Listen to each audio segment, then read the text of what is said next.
La psicomunicación, conferencia pronunciada por Ramos Perera en la Universidad Complutense de Madrid el día 11 de octubre de 1980.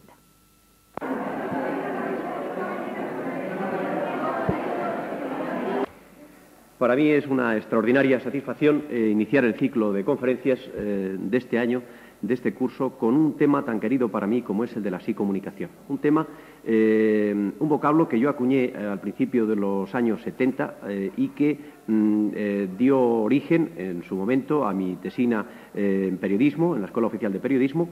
Actualmente también es el tema de mi tesina en la licenciatura de Ciencias de la Información y espero que en su día sea también el tema de mi tesis doctoral. Como decía, cuando acuñé este vocablo psicomunicación al principio de los años 70, por lo menos a mí nunca me ha llegado ninguna publicación en la que se uniesen estos dos vocablos, que naturalmente existían aislados, sí y comunicación. Recientemente, pues justamente el martes pasado, Mario Capel, el redactor jefe de nuestra revista, de la revista oficial de la Sociedad Española de Parapsicología, que se llama precisamente así, Psicomunicación, como sabéis, pues como os decía, Mario Capel el martes pasado me dio una extraordinaria satisfacción porque él, que está muy al tanto de las publicaciones extranjeras, me trajo una publicación en inglés, me trajo un artículo en inglés que se titulaba exactamente así, Psicomunicación, y que formaba parte de una ponencia de un congreso internacional que ha habido sobre la comunicación y la parapsicología. Y es que efectivamente es imprescindible a la hora de contemplar la fenomenología paranormal referirse a los aspectos comunicativos, que es lo que realmente le da esencia a todo este movimiento, como digo, comunicativo. Yo entonces, en aquella tesina, defendía que el hombre primitivo era un ser extrasensorial, que antes de idear la palabra hablada, los mecanismos de la palabra hablada, ya él, los mecanismos digo convencionales, ya él se comunicaba extrasensorialmente y en aquella ocasión defendía en 150 y tantas o 60 páginas que tenía mi tesina, defendía con cantidad de ejemplos y de casos, una casuística muy extensa, que el hombre primitivo, cuanto más primitivo es, mayores posibilidades tiene de comunicación extrasensorial. Aunque hoy el hombre primitivo que queda en la actualidad, el que llamamos primitivo, pues es un débil remedio de lo que pudo ser el hombre primigenio, ese antepasado nuestro. Pues como os decía, el hombre se comunicaba extrasensorialmente y yo decía en aquella ocasión, que la palabra fue una perturbación que inventó el hombre no para decir lo que pensaba, que es lo que más o menos viene siendo hoy, sino para ocultar sus verdaderos pensamientos. Es decir, él estableció una perturbación en la comunicación extrasensorial e inventó la palabra para que de esta manera confundir a la persona que tenía enfrente y que no supiese exactamente qué es lo que realmente estaba pensando. Después inventó otros medios de comunicación más o menos sofisticados, como el tantán, la radio, la televisión más recientemente, y fue sustituyendo este fenómeno de comunicación por otro tecnificado. Y, como en la naturaleza, todo lo que no se usa termina atrofiándose. Este sentido se ha ido atrofiando con los años y solamente unos cuantos dotados tienen esta posibilidad en un nivel profundo, no en un nivel superficial, que es un fenómeno más extendido. Como decía, inventó la radio, inventó la televisión.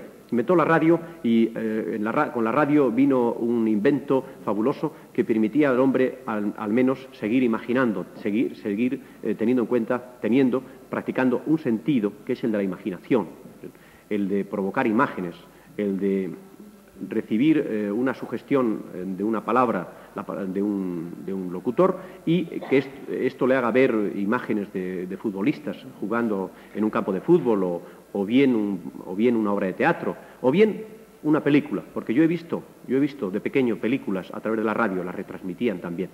Y yo recuerdo que cuando, andando el tiempo, vi la película que retransmitieron por la radio, no me gustó tanto como la que yo me imaginé. La que yo me imaginé tenía unos actores mucho mejores, mucho más adecuados, por lo menos para mi psicología, naturalmente, que los que había ideado el director aquel de cine.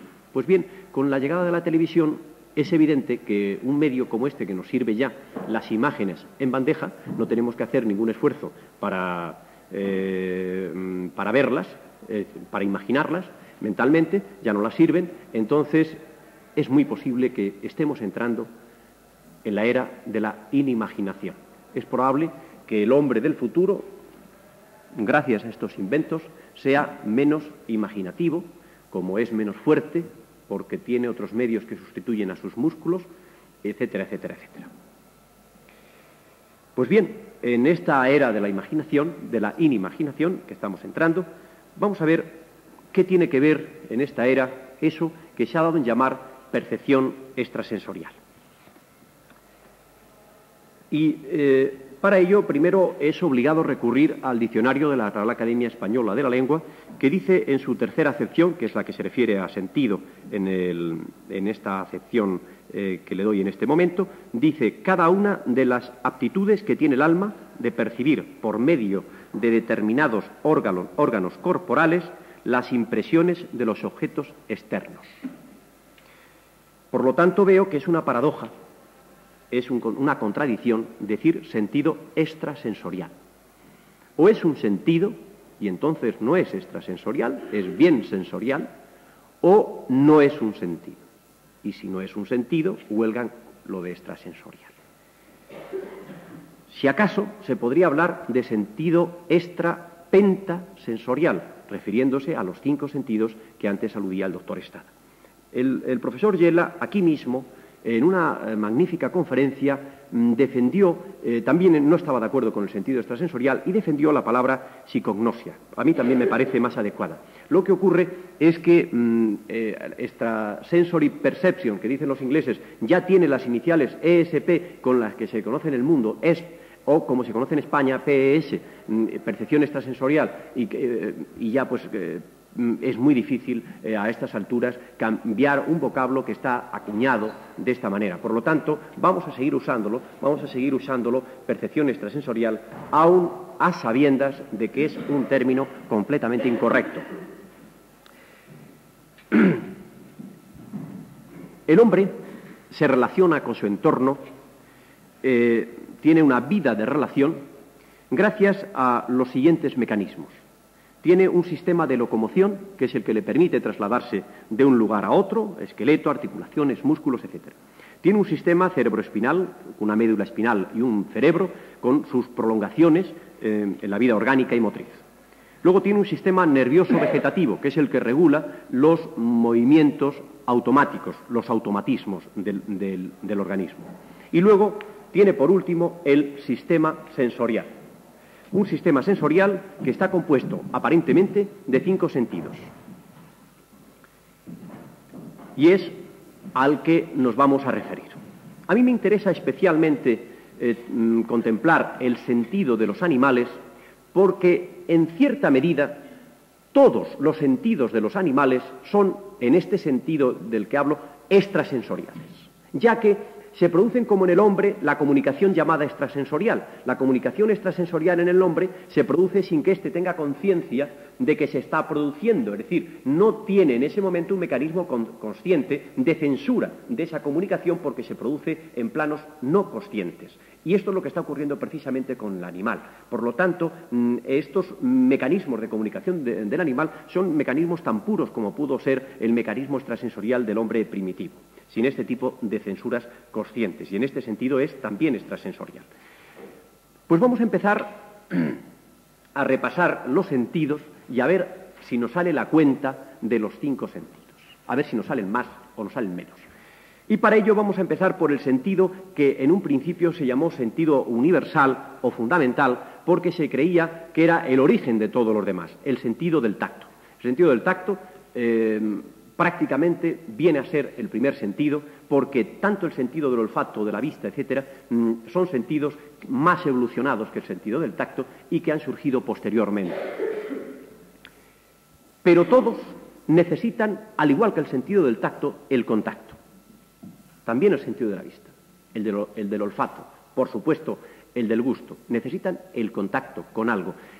Están mal llamados, o se llaman el oído y el olfato, el oído y la vista se llaman sentidos de la distancia, porque en un principio se creía que no se necesitaba el contacto. se necesita el contacto de los fotones, o se necesita el contacto de un corpúsculo determinado, o de una onda, o de cualquier otro mecanismo, pero se necesita un contacto. La retina tiene que ser herida por un contacto, y el tímpano también, si no, no se produce la comunicación. Por lo tanto, como digo, son una longa manus del tacto, estos sentidos.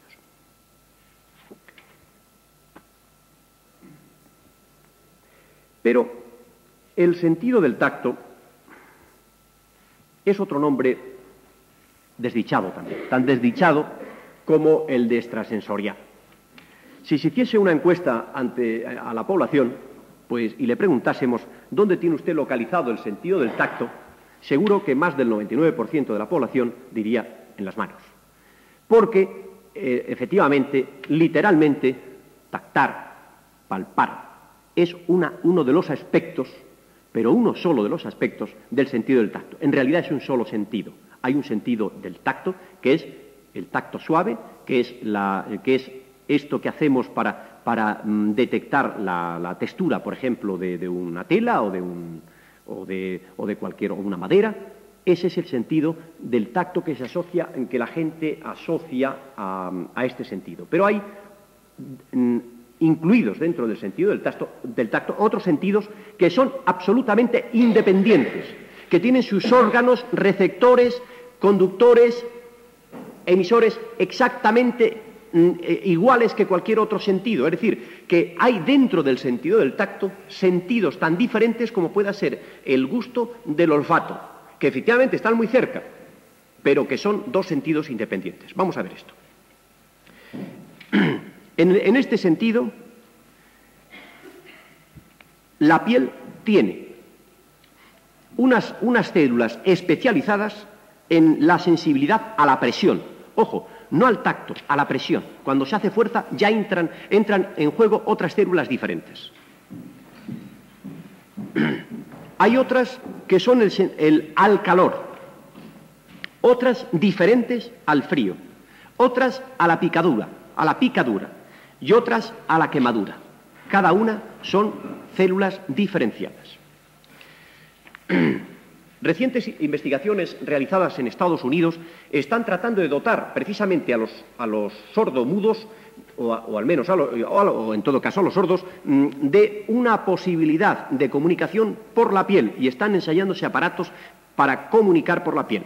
De todos es conocido que algunos sordos acuden a los conciertos porque a través de las vibraciones captan la música a través de las plantas de los pies. Por lo tanto, el sentido que se llama del tacto, como veis, es un sentido más extendido está totalmente extendido en el cuerpo, pero no está tan polarizado en lo que tradicionalmente se viene llamando del tacto. Entonces, vamos a ver este sentido del tacto, qué ramificaciones tiene. He hablado del sentido térmico, o más bien dicho, el sentido infrarrojo.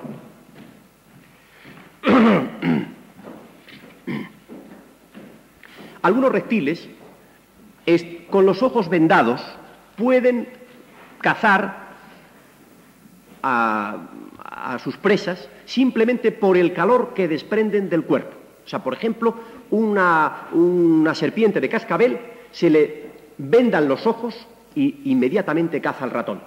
Pero si se le vendan dos orificios que tiene situados entre los ojos y la boca, otros dos orificios, en un principio se creían que eran dos ojos, pues bien, si se le tapan estos ojos y se le dejan los ojos tradicionales, los de ver, difícilmente coge al ratón.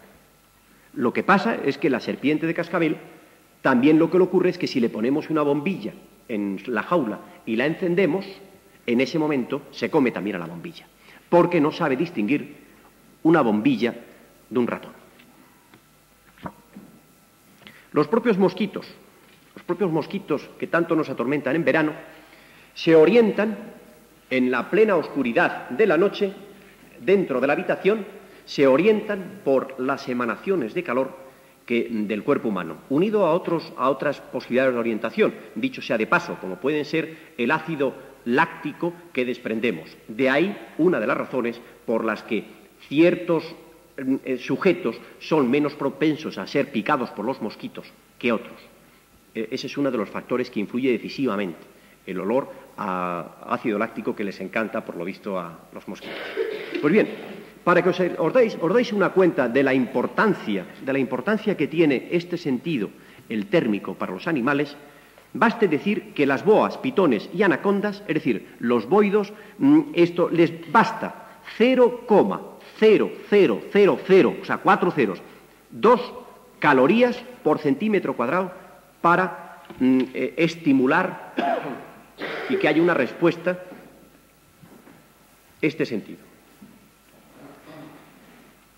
El hombre, por supuesto, posee estas células. Lo que pasa es que, para que os deis una idea, el hombre tiene 3 células por centímetro cuadrado de piel, 3 células detectoras de calor, 3, mientras que, por ejemplo, la foseta de este reptil tiene 150.000 por centímetro cuadrado. O sea que, por lo tanto, claro, hay una diferencia muy notable, pero el ser humano también tiene este sentido, igual que tiene el sentido del frío, con 250.000 corpúsculos, el sentido del frío, mientras que del calor tiene menos, tiene 30.000 en total.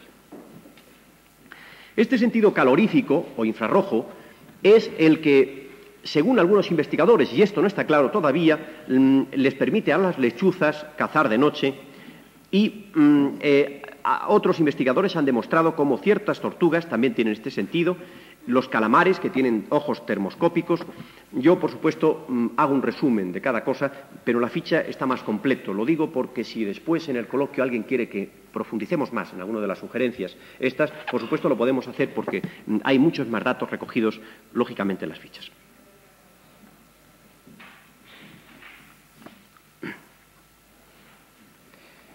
Pues bien, parece ser que la extraordinaria capacidad que tiene el hombre de emitir y descubrir el calor radiante, es decir, el infrarrojo, se cree que tuvo una cierta importancia en el pasado y que puede estar ligada a otro sentido del que luego hablaremos, que es el de la supervivencia.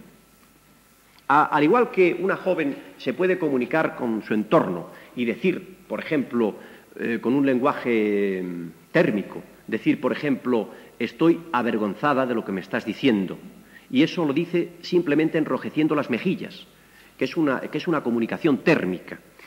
También se ha visto que, por ejemplo, uno de los primeros síntomas detectables de excitación sexual consiste, según se ha demostrado en un informe de la Asociación Antropológica Norteamericana en el año 61, se ha visto que uno de los primeros síntomas o signos externos es una elevación de la temperatura del abdomen.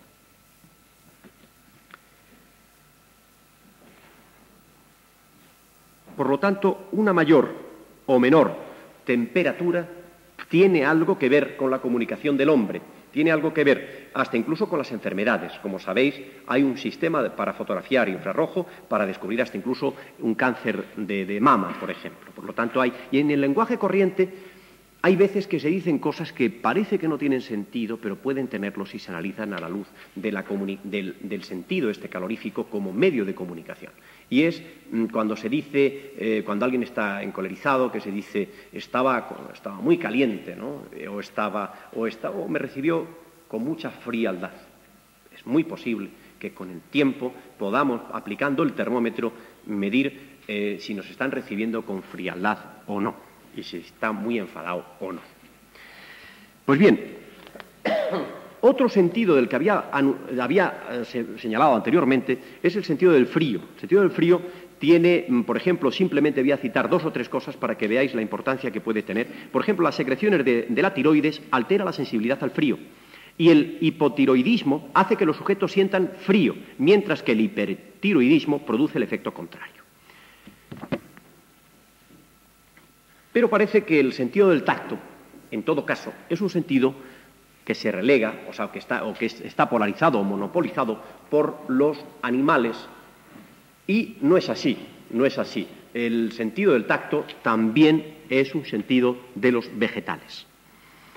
Una planta sensitiva, que tiene el extraño nombre de Schrankia microphylla, responde ante una perturbación manual. Basta que se le toquen las hojas de su tallo para que se contraigan todas las hojas del tallo y dejen visibles unas espinas que, por supuesto, hacen que el sujeto se retire porque pueden pincharle.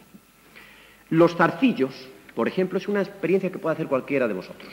Los zarcillos se les puede echar agua a presión.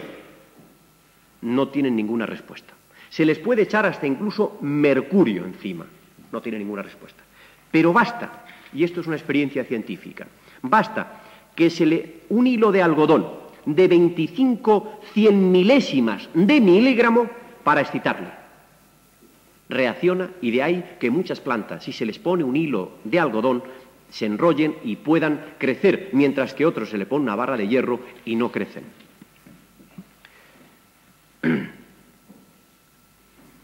Hay otras plantas como la mimosa, que es sensible a la lluvia, y el estímulo se transmite de 7 a 10 centímetros por segundo. Y hay, de entre las muchas plantas carnívoras, yo tengo aquí una relación de ellas, y hay 472 especies. Hay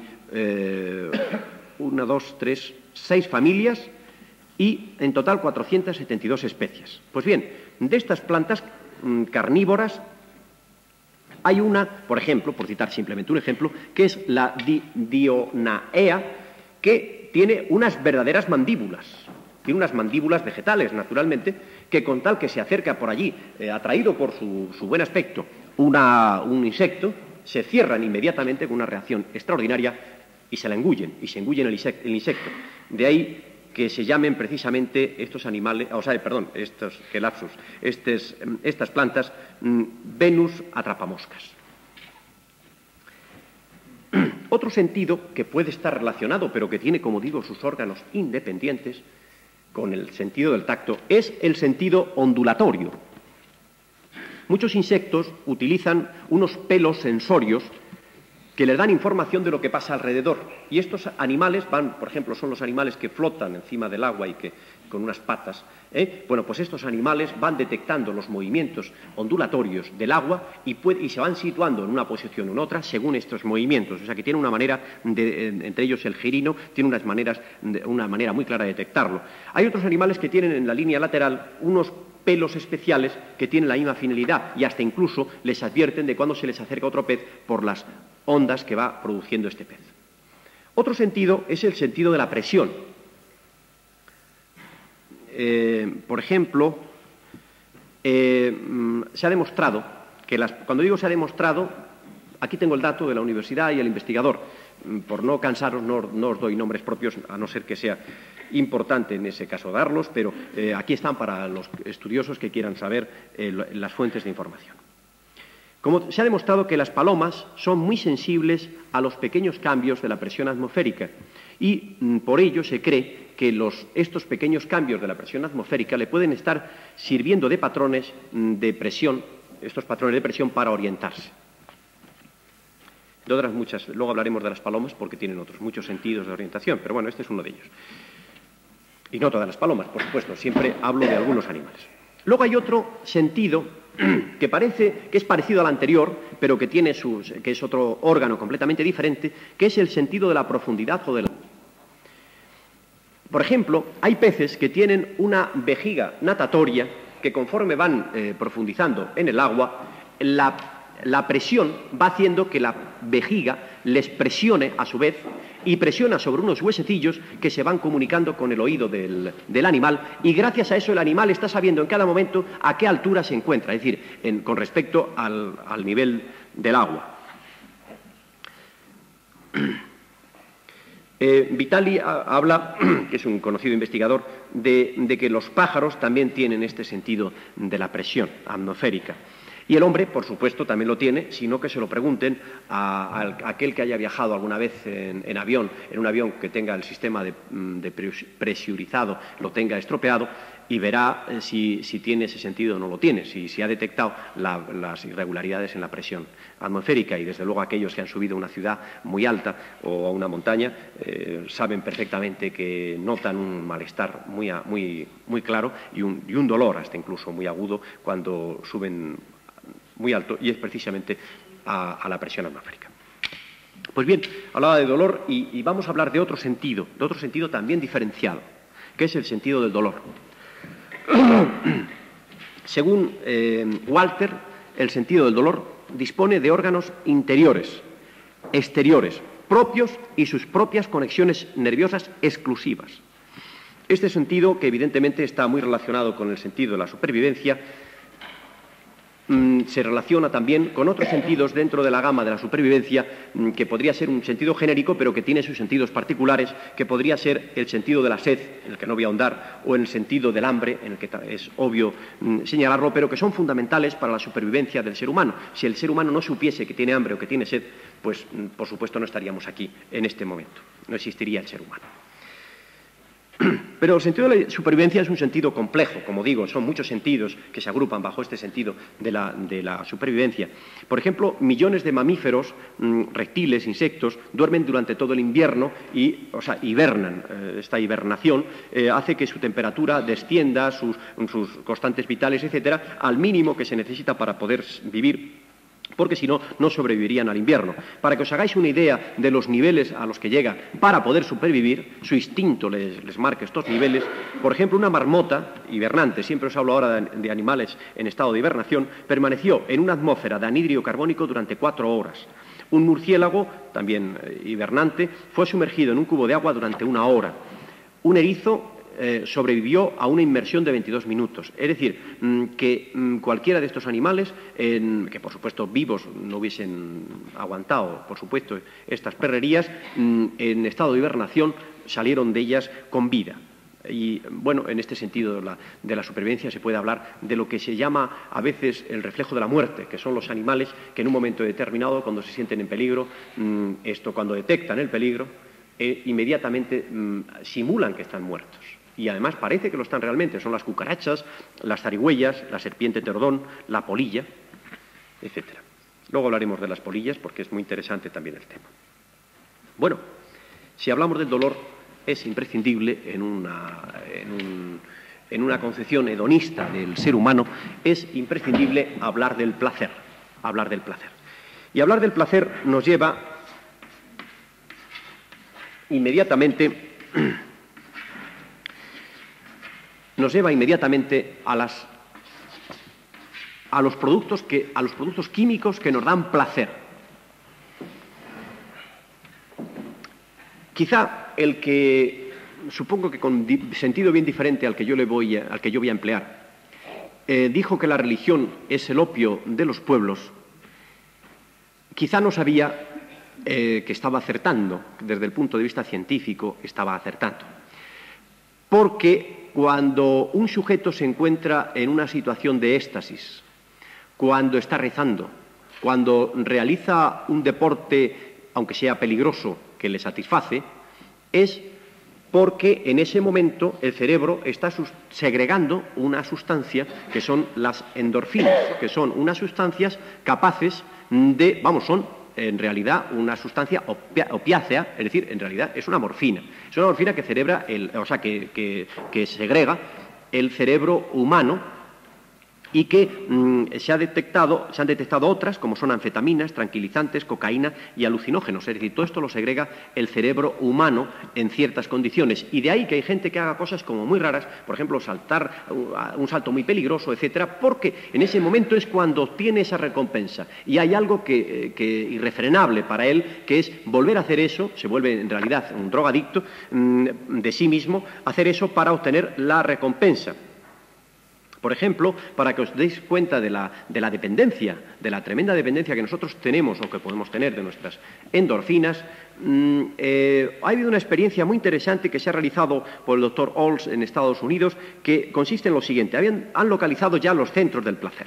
Al centro del placer, en este caso de un ratón, y saben que dándole una descarga de 0,00008 amperios y 5 voltios en un punto determinado del cerebro del ratón, se le estimula el centro del placer y se produce una reacción placentera por parte del ratón. Pues bien, se le ha puesto en una jaula donde el ratón, cuando quiere, voluntariamente, acciona un mecanismo y se le produce esa sacudida.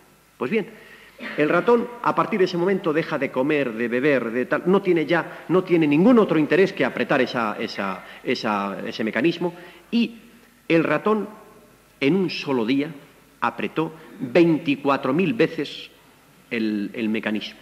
Es decir, que el ratón se convirtió, como digo, en una víctima de sus propias endorfinas.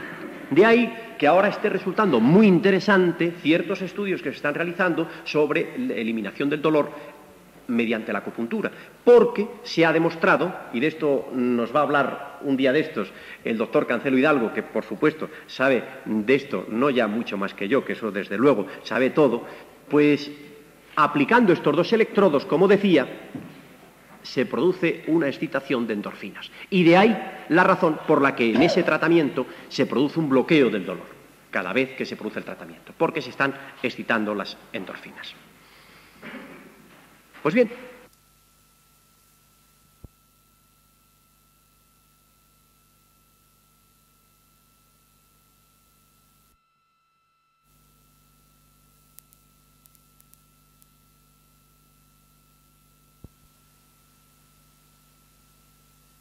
hay otro sentido que los filósofos llamaron sentido fundamental.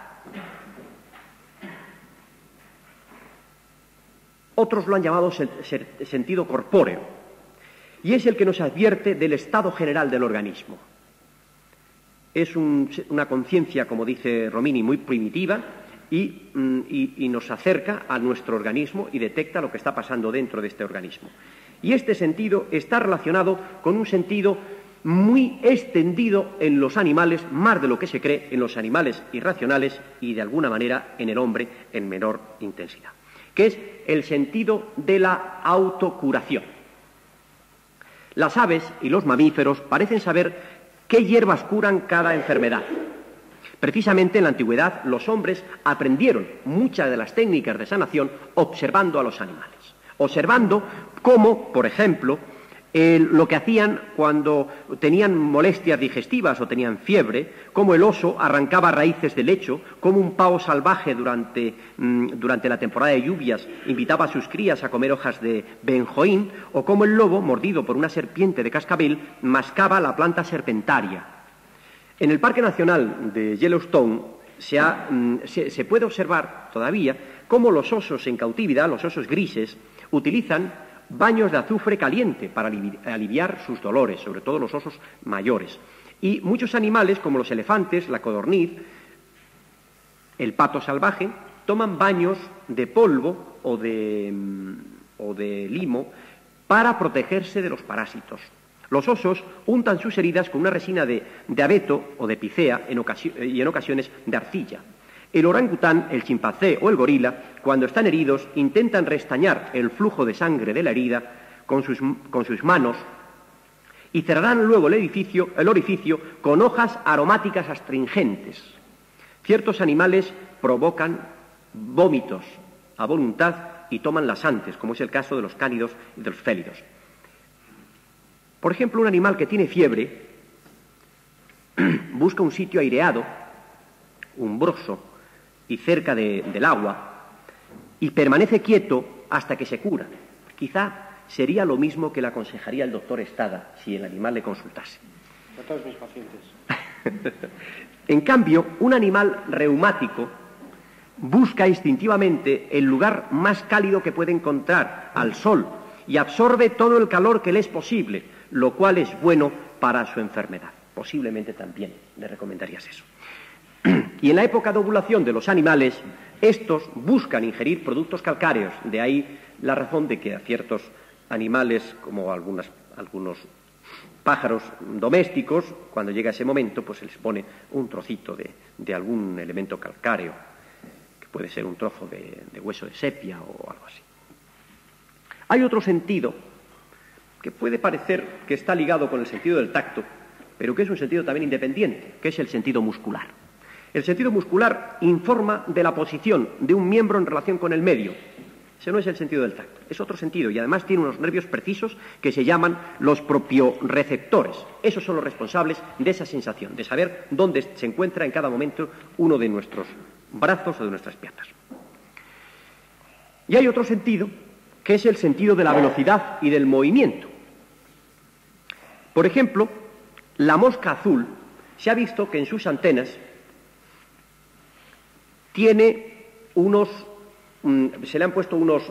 Es muy complicado cómo se ha logrado saber esto, pero prácticamente es que se le colocan unas agujas muy finas que detectan cualquier modificación eléctrica del animal. Bueno, entonces, colocando estas agujas, se ha visto que en estas antenas tienen 3 receptores.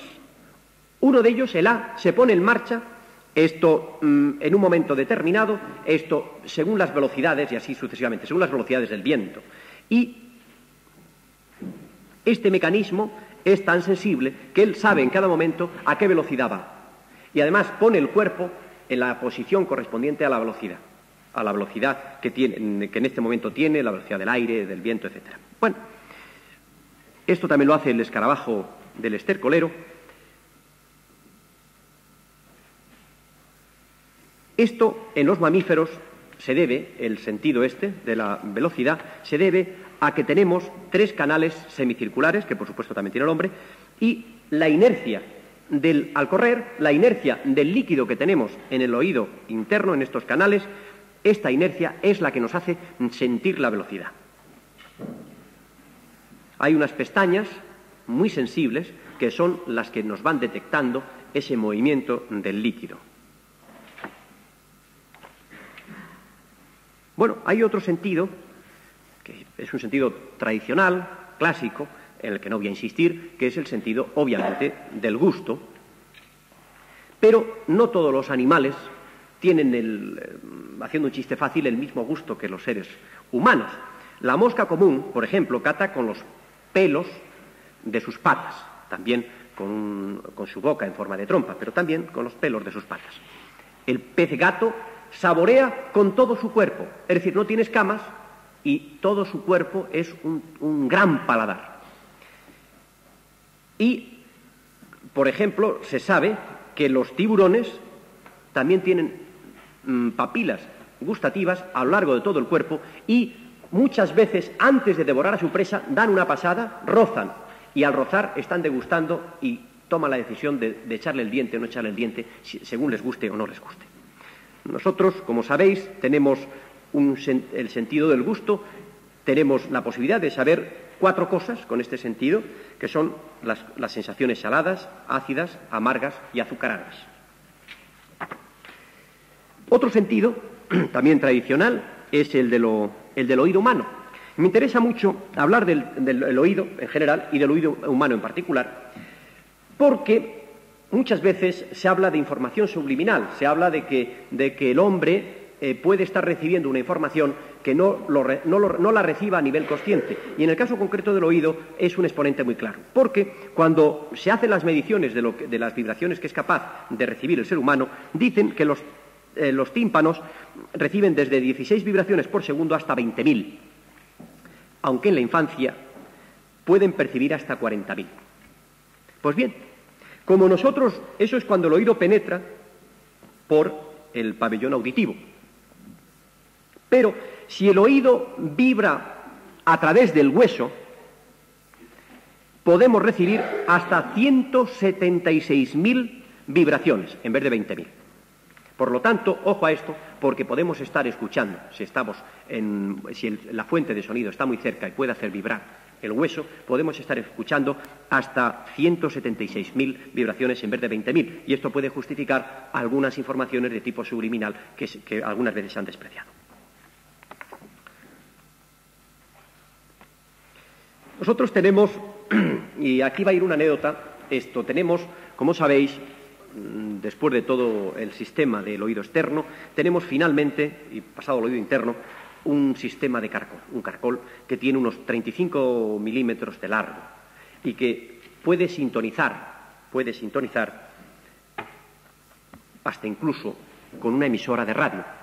Hay un caso célebre que es el de un obrero de una fábrica de Milán, de carborundum, que por azar se le incorporó al oído un trozo de carborundum, que sabéis que es un semiconductor parecido a la galena, y se formó un aparato de radio en su oído.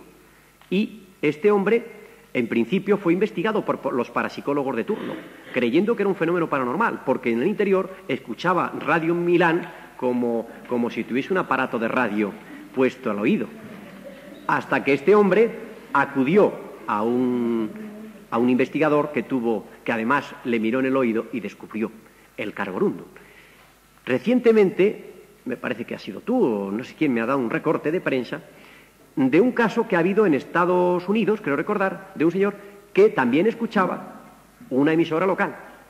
Y este fue porque le habían colocado una dentadura de oro que, curiosamente, sintonizaba con esa emisora local. Y todo esto sin ningún suplemento, aunque los dentistas están tan caros que nunca se sabe si estaba incluido el receptor. Pues bien,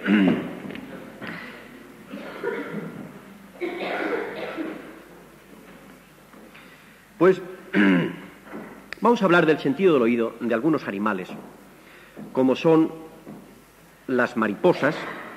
Las mariposas tienen 3 células sensitivas de tamaño microscópico. Una les advierte que concretamente su mayor enemigo, que es por la noche, que es el murciélago, está a unos 30 metros. Empieza a vibrar como un morse conforme se va acercando. Cuando está a 6 metros se dispara la segunda célula y la tercera no se sabe para lo que sirve todavía.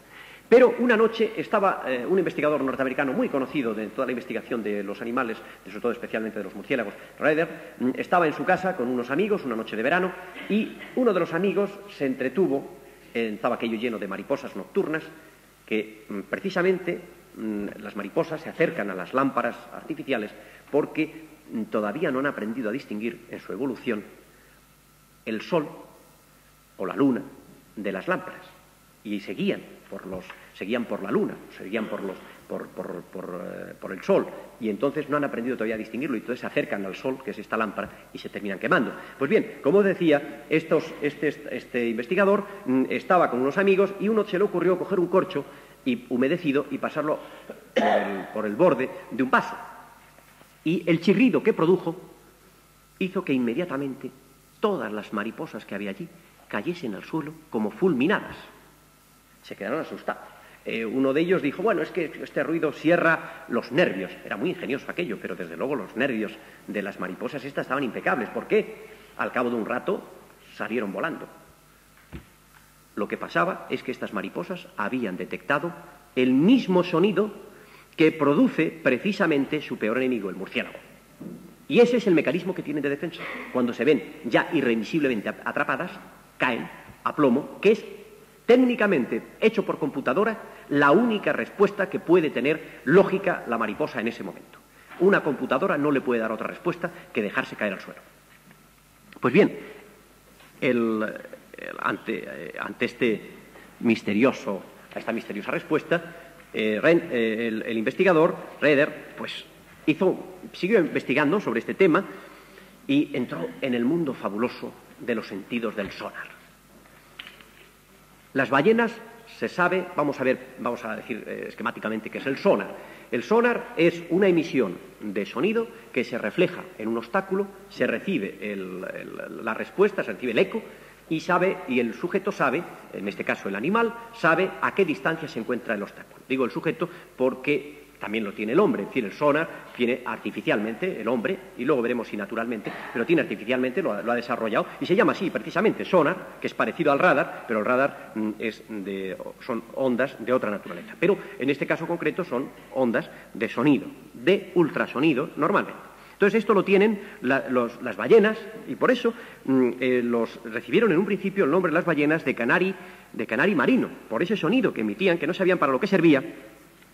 No se sabe tampoco cómo lo producen, entre paréntesis, porque las ballenas no tienen cuerdas vocales, pero producen un sonido que se refleja, y entonces las ballenas saben cómo. Muchas veces el suicidio masivo que se llama de las ballenas parece ser que obedece a que como si la costa va muy lentamente, no refleja el sonido de la ballena, y entonces, como no lo refleja, llega un momento que se quedan encalladas. Parece ser que eso es una de las posibilidades, aunque se barajan otras. Pues bien, esto lo tienen también los delfines. Si os interesa luego el tema, pues hablamos más extensamente de algunos de estos animales. Esto Tiene siempre la misma historia. El delfín tiene un repiqueteo que es diferente si está el objeto muy lejos o si está muy cerca. O sea, el primero es un repiqueteo que es como golpear un cristal con una piedra, y luego después ya el repiqueteo ya es muy intenso y parece un chirrido de una puerta. Eso es la diferencia. Entonces, en realidad, el delfín tiene un sistema como si tuviese zoom. Sabéis que las cámaras de cine y algunas fotográficas tienen el zoom, que nos permite, sin movernos del sitio donde estamos, acercar la imagen, ponerla en primer plano. Bueno, pues este es lo que hace, es decir, le echa el zoom a un objeto determinado para identificarlo.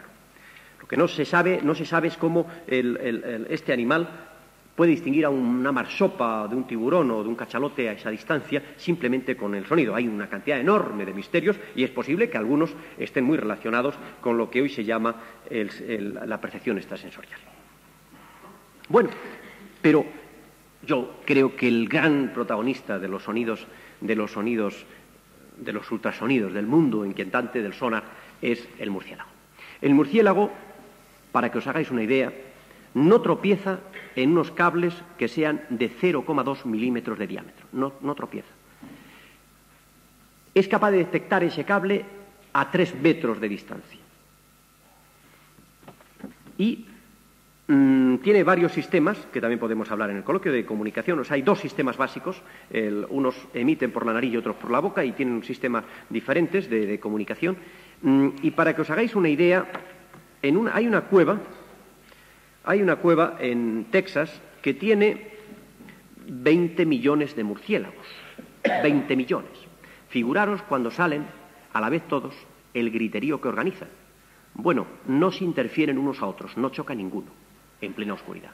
Es decir, fijaros lo que supondría en un estadio de fútbol, donde cada uno grita, normalmente pues al árbitro, al jugador, lo que sea, entenderse con un otro que estuviese al otro extremo del campo de fútbol. Esto lo hacen los murciélagos, no se interfieren unos a otros.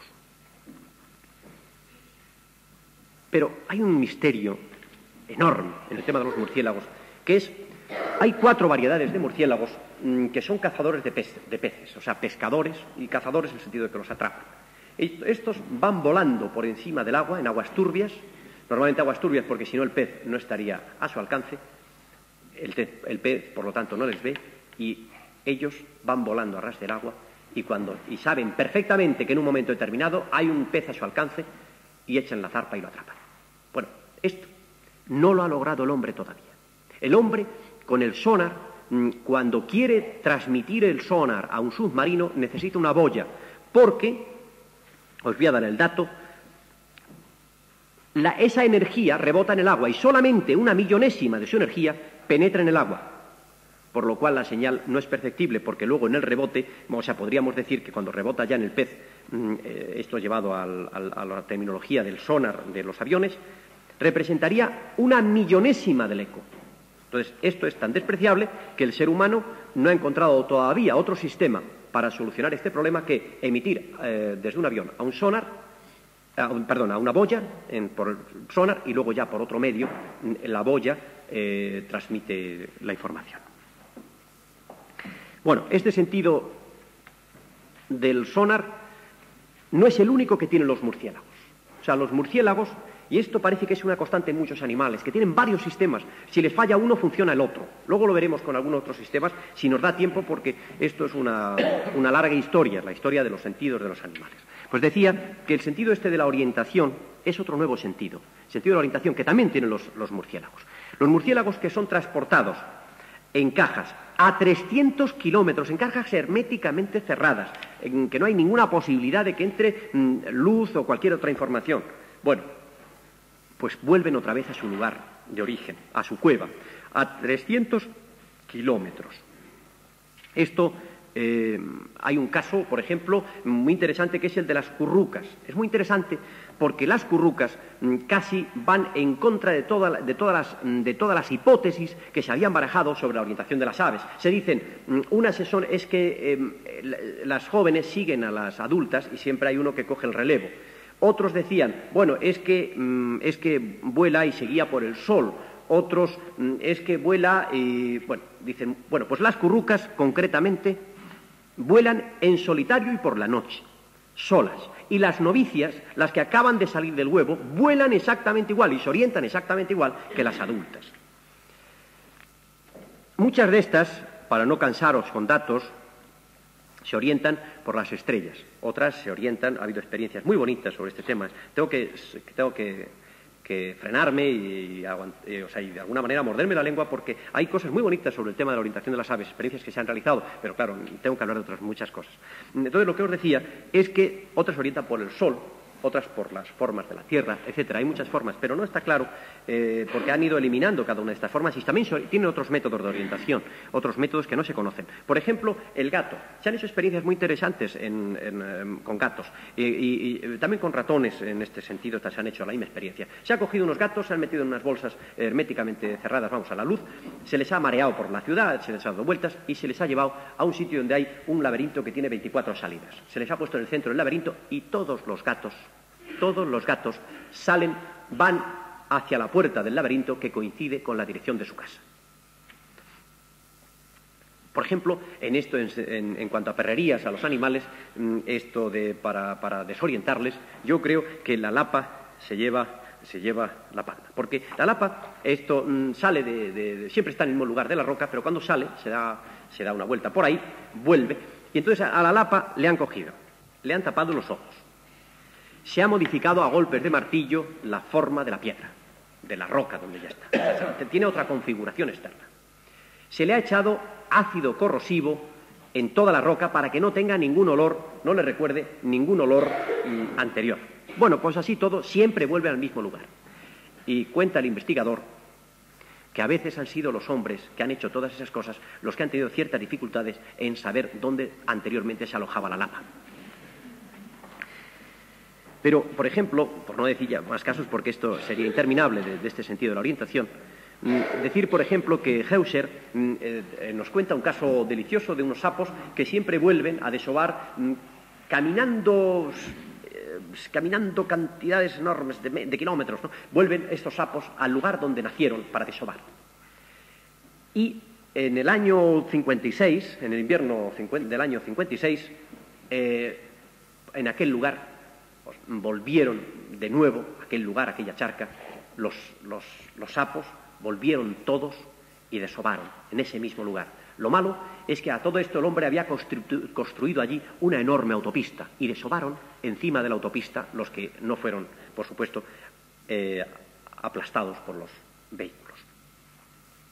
Por lo tanto, ni el olor al alquitrán siquiera fue capaz de hacerles perder este sentido de la orientación. Simplemente, porque sería muy largo de contar, os voy a contar 2 o 3 anécdotas de sentidos extraordinarios de la orientación que, desde luego, no se pueden explicar a la luz de la ciencia ortodoxa y rigurosa. Por ejemplo, en el año 39, en Somerville, un muchacho tenía una paloma que cogió, el que la domesticó, que se había extraviado, y al poco tiempo le hospitalizaron a 170 kilómetros de su localidad y pocos días más tarde de estar allí hospitalizado, acudió esa paloma al lugar donde estaba hospitalizado su amo. Fijaros que los casos que se cuentan son normalmente al revés, la paloma que vuelve al palomar. Esta es la paloma que sale del palomar e identifica el lugar donde se encuentra su amo. Por ejemplo, la familia, estos son cosas que están totalmente documentadas, por supuesto. La familia Good, residente en un pueblo de California, tenía un gato que se llamaba por más señas Sugar, y cuando se fueron de su granja a 2.300 kilómetros, otra granja, les dieron el gato a unos vecinos. Pues bien, desapareció al cabo de 2 semanas este gato, y 14 meses más tarde, en agosto de 1952, el animal se encontró en la granja donde ahora vivían sus antiguos dueños. Otro caso también registrado es el de Tony, un perro propiedad de Dullen, que con su esposa y su hijo pues también se fueron a vivir a otro lugar, a 200 kilómetros de distancia, y también el perro encontró este lugar.